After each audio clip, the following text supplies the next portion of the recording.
I did my research this book with the idea that to me it was fascinating and You're an author. You wrote a book. I did. Can you tell us a little bit about what motivated you to write this book? Well, it wasn't really a plan, I wouldn't say. I certainly, when I started, I had no plans of doing anything like a book or anything like that. I just became very curious. I read Charles Chinekay's autobiography, 50 Years in the Church of Rome, when I was in Prince George in 1986, and I was so stunned by what he said in that autobiography, and I just was so curious at who was this guy and his statements that he'd made, in particular about who was responsible ultimately for the murder of Abraham Lincoln.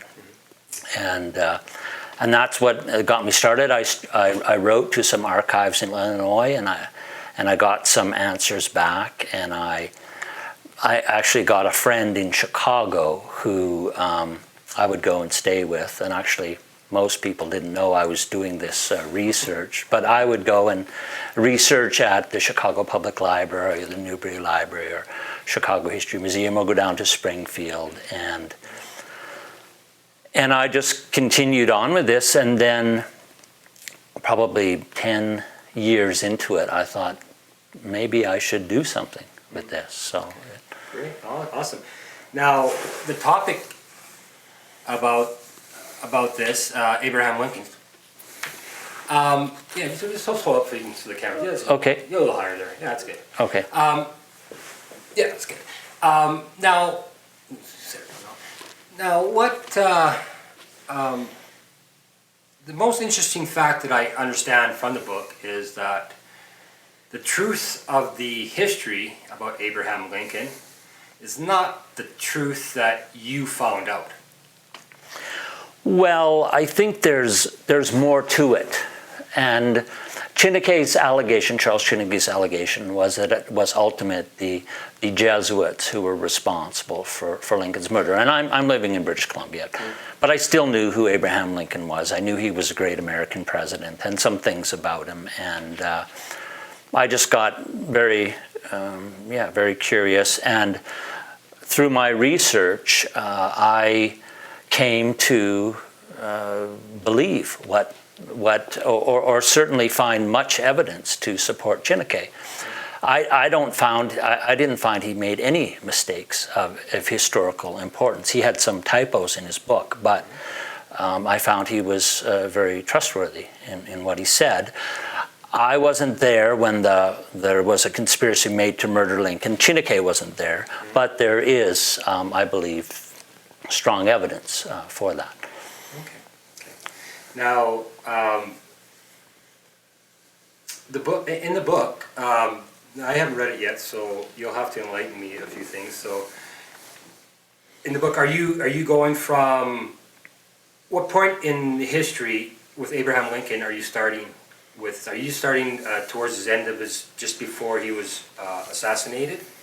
Is this where the story takes us, and then you fill in the blanks for everybody, or the connections?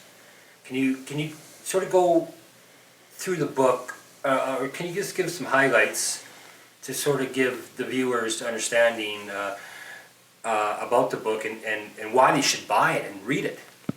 Well, I think there's some very important facts of history that people don't know. People don't know Charles Chinekay, for instance. You hadn't heard of him. No. And it is quite rare when I run into somebody who's heard of him. Yet, according to a 2009 biography by a Quebec academic, Richard Lougheed, he's still Canada's best-selling author of all time, though he's been dead for more than a century. He was world famous. He had world influence. Farley Mowat passed away recently. Well, he was certainly more famous than Farley Mowat was, and he probably sold more books than Farley Mowat. And I also found there's good evidence that he was, this Canadian, very possibly Abraham Lincoln's best friend. And yet, many people have never heard of him. And I mean, I think there's something wrong with that picture. Yeah, because the history's not telling the whole truth here. No, and I think it needs to be filled in. And I found some very interesting things. Chineke, maybe I could, I guess to answer, maybe better answer your question. I guess I just followed his autobiography.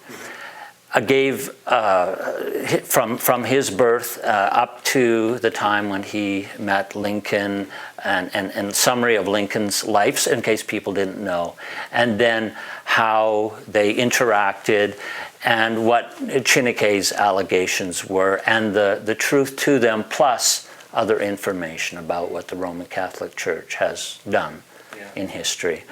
And so Chineke, maybe just to give a quick thumbnail, was born in Quebec, same year as Abraham Lincoln in 1809. He was born a Roman Catholic. He became a Roman Catholic priest, and he was a very eloquent speaker, accomplished speaker, and by the mid-19th century, he had persuaded about half of Quebec, to give up drinking.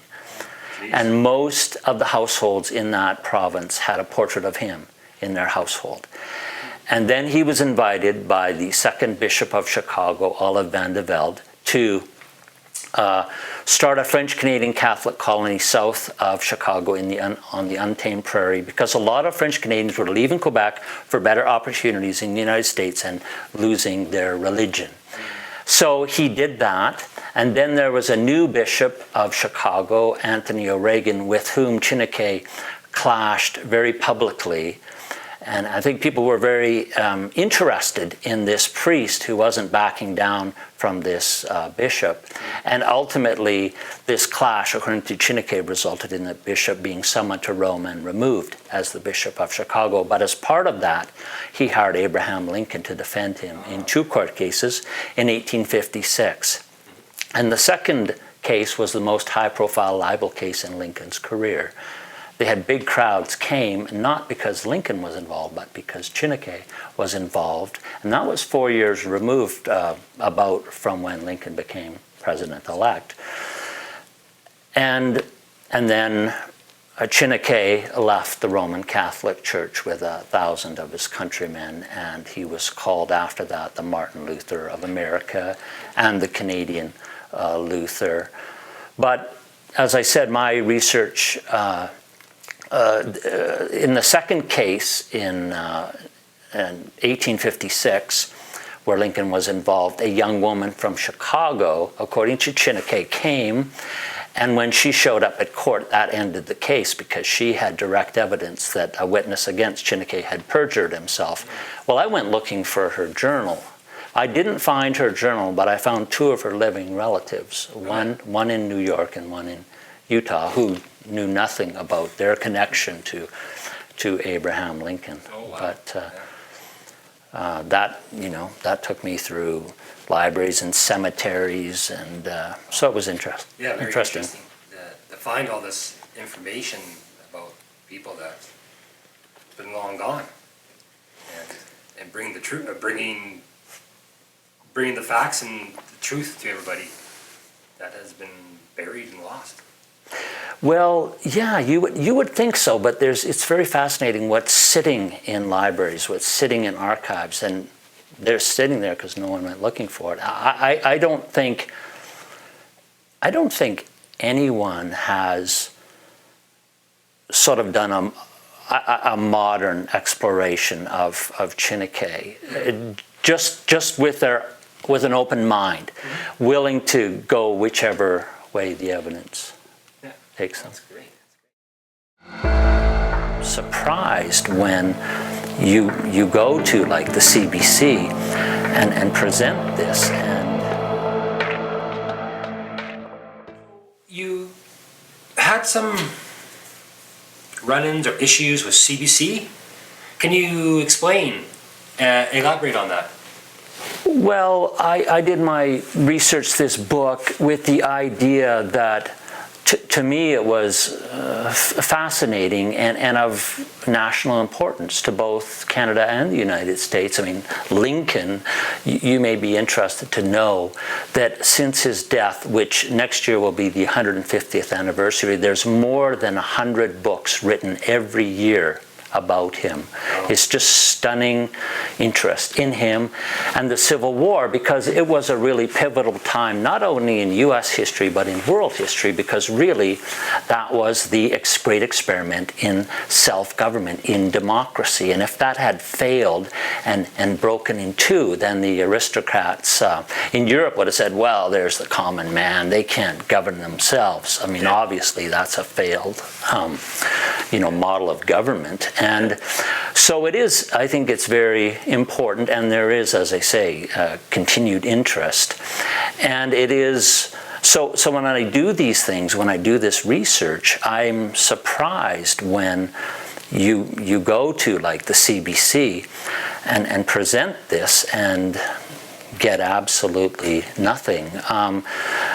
Charles Chineke is more famous and more accomplished than anybody I would suggest who ever worked at the or is working at the CBC ever will be.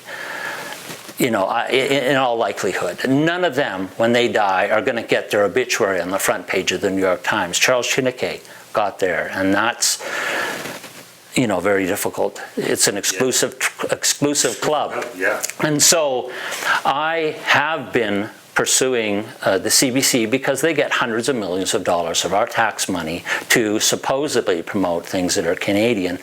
And you have a man who is so accomplished as Chineke, surely they can do a story. And so I got the attention of Russell Bowers, CBC Daybreak Alberta, and he interviewed me in 2012 for more than an hour and a half, and then he said that he wouldn't air it because I lacked credibility, and then I contacted him early this year and his boss, and to express my concerns about how this interview was done and the errors I believe he made.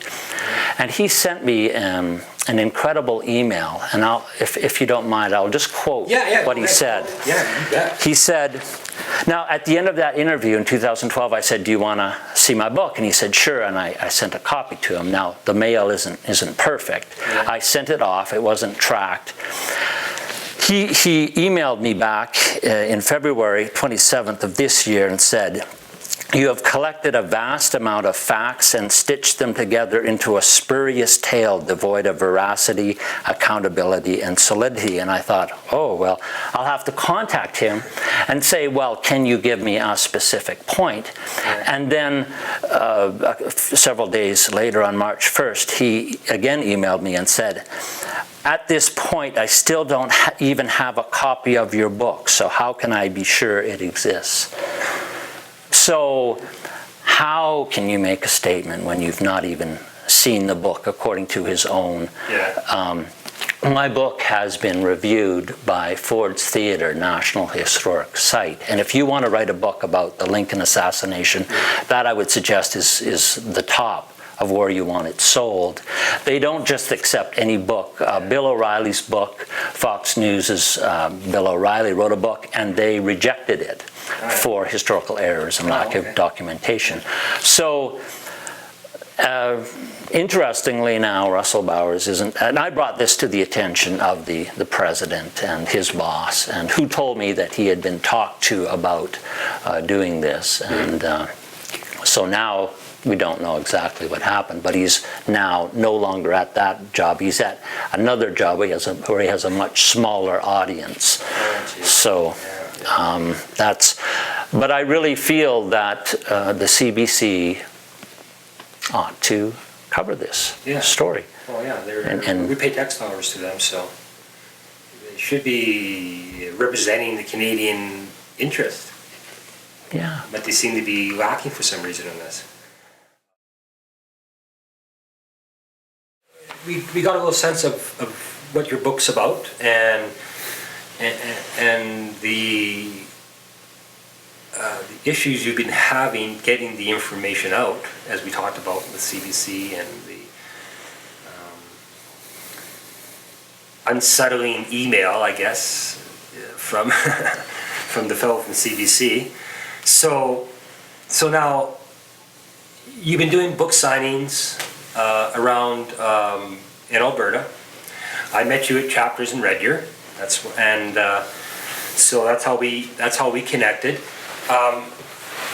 And so I understand that you've been in Edmonton and a few other places signing books for people, different stores like Chapters. Can you elaborate where the good folks can get your book? Well, I'm not sure exactly, but as you said, Chapters in Red Deer, there is a Indigo in Edmonton that have it, and I forget which one it is, I'm sorry. But any of these stores can get it in. That's, it's distributed in Canada, and it's sold all over the place. In fact, you can get it through Amazon. I don't have an ebook at this point, but it also is available in an audiobook, which is more than 7 hours of audio available at CD Baby. And it's available at, as I mentioned, Ford's Theatre, National Historic Site Museum Bookstore, and other stores. So. Okay. Now, are you planning on any other book signings in the near future that people can actually come and talk to you a little bit and sort of converse with you? Well, I actually don't think I have anything at the immediate time, but perhaps I should get involved again, and maybe in November. I'm just not quite sure what my schedule would be. There's some other things I would also like to do, but certainly I enjoy these book signings. You meet some very interesting people, and as we may have mentioned, it is, I believe it's quite a lot of reading if you want to. There is a CD with it, more than 3,300 pages, the full court record of all of the people that were put on trial for the murder of Abraham Lincoln, and Chinike's autobiography, so a person could read that. I did spend did it over a period of 22 years, so I don't anticipate losing any arguments. I believe I did my homework. So I think people would find it, if you are intellectually curious, if you are interested in history, they would find it interesting, I believe. Okay. Do you have a website where people can actually get a little more information? I do. It's www.salmovapress.com, or you could just use my name and Abraham Lincoln, Paul Serup, S-E-R-U-P, and Abraham Lincoln, and I'm sure it would come up. Okay, great. Well, thanks, Paul. This has been a very enlightening and eye-opening conversation with you, and I'm sure to actually delve deeper into all this, because I am curious, and I'm quite sure I'm probably not the only one.